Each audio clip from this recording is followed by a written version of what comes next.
your players over here, please. The European League is played in 8 different cities over 8 months. This year the league is sponsored by Kerrygold. The European County Board developed the league to provide the few clubs that exist with an opportunity to compete within Europe until such time as more local competitions can be run.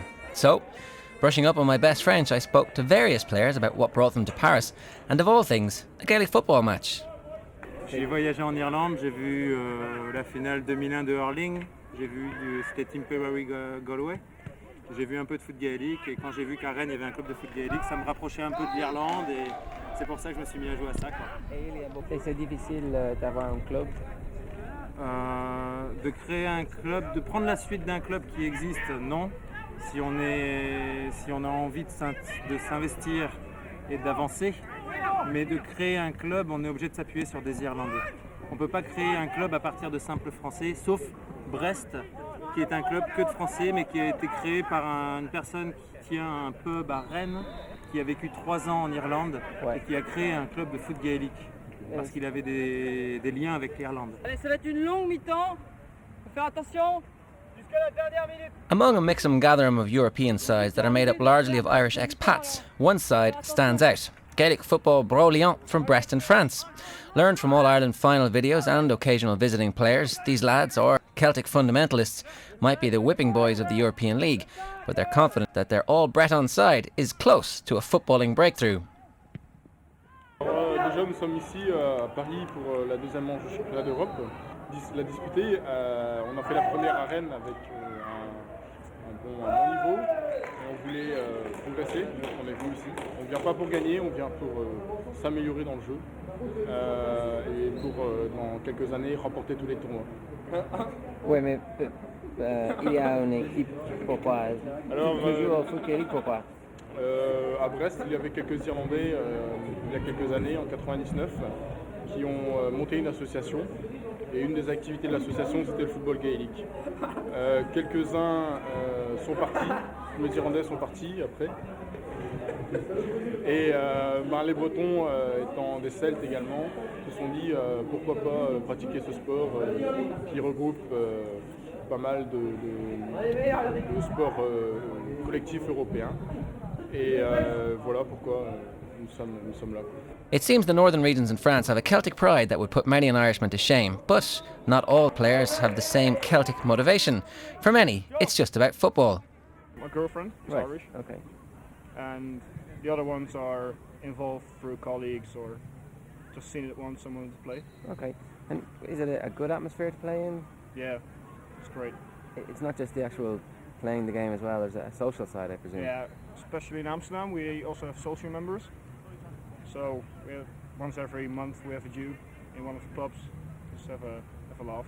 Okay, and are they a good crowd to hang around with, the Irish? Perfect. Furthest from Paris and a lone presence below the Pyrenees, the Barcelona Gaels have travelled over 1,000 kilometres to fly the flag for the Mediterranean. But what would motivate a resident of Barcelona to trade the beach lifestyle for Gaelic games? I actually met another Australian on Paddy's Day a year ago, and he told me about the league, and I went out a couple of months later and took it from there basically. It's about keeping fit and having crack? It's a good laugh. It's a really good laugh. It's the closest thing to Aussie rules as well. I haven't seen any game close to Aussie rules in Europe, so it's that, and it's being with a bunch of blokes again and throwing the ball around and having a good laugh. There's a bit of travel involved though, and you guys have all come from Barcelona. Yeah. I got the plane up yesterday with Steve as well, and the other lads come up 12 hours on the train. Did it the hard way. So you're fit and fresh. Bottle of whiskey for breakfast on the way up, I think is the secret, you know. It ain't just the boys though, as the ladies' tournament is contested in tandem over the same European schedule.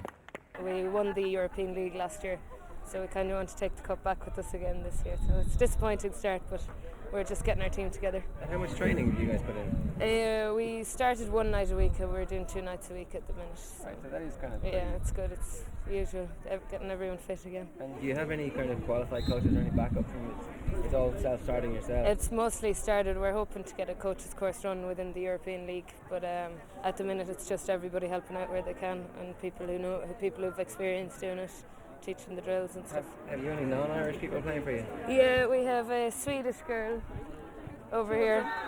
We have 2 Swedish girls, goalie and the full back are Swedish. We had an Icelandic last year and a Spanish girl as well, so it's a good mix of everyone. It's very good. I was actually playing rugby in Luxembourg, and one day we were training in the park and the girls turned up and playing Gaelic, and I was like wondering what they were doing. I think it's good fun. I mean, I used to play soccer back in Sweden when I was really young, and I hated it. I hated soccer. But then, I don't know, when I started playing rugby, you could, like, the handling with the hands instead, and a bit of kicking if you wanted. That's good. And then, I mean, it's basically the same things in Gaelic. As well as assistance from Croke Park in the form of referees and linesmen, each tournament round organiser must provide professional medical services at the ground. Much needed on a day like today. Alright, what's your name? Katrina. And where are you from? Leitrim. Playing for Amsterdam, is this?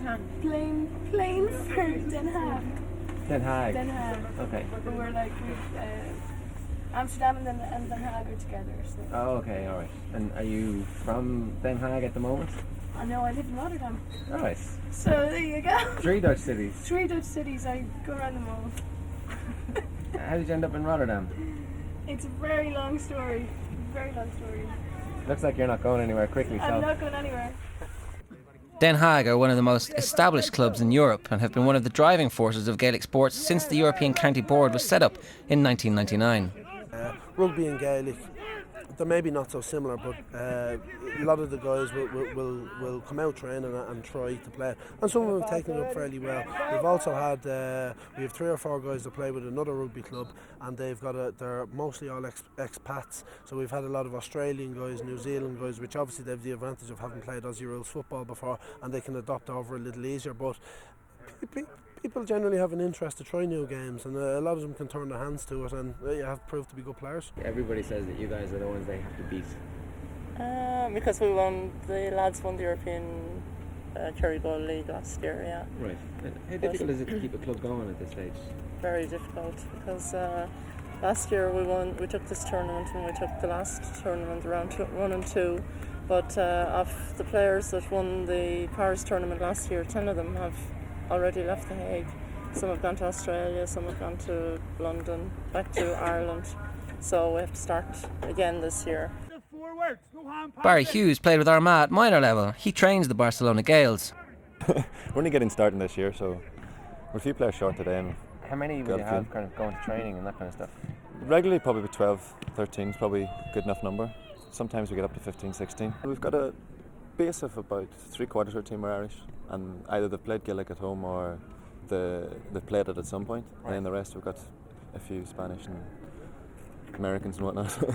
So, what does a Catalan make of the Gaels' efforts to turn Barcelona into a Gaelic stronghold? Normalmente nos explican cómo se juega, nos explican las reglas y no sé, nos explican todo un poco para entenderlo. As a game to watch, do you find it enjoyable? Sí, es bastante divertido verlo, sobre todo porque encuentro que es un poco violento. Sí. Y no sé, nos gusta la forma esta de jugar a fútbol con pies y manos, el hecho de que tengas que ir botando la pelota, ir cogiéndolo con las manos y todo eso, sí. With the emphasis placed firmly on promoting the game among non-Irish nationals, it may be a while before we see the likes of Broleone or Barcelona slipping in the back door of a provincial championship. But one thing's for sure, the European County Board have a committed army of volunteers spreading their uniquely Irish gospel in the hope that one day there will be a Europe versus Dublin championship clash.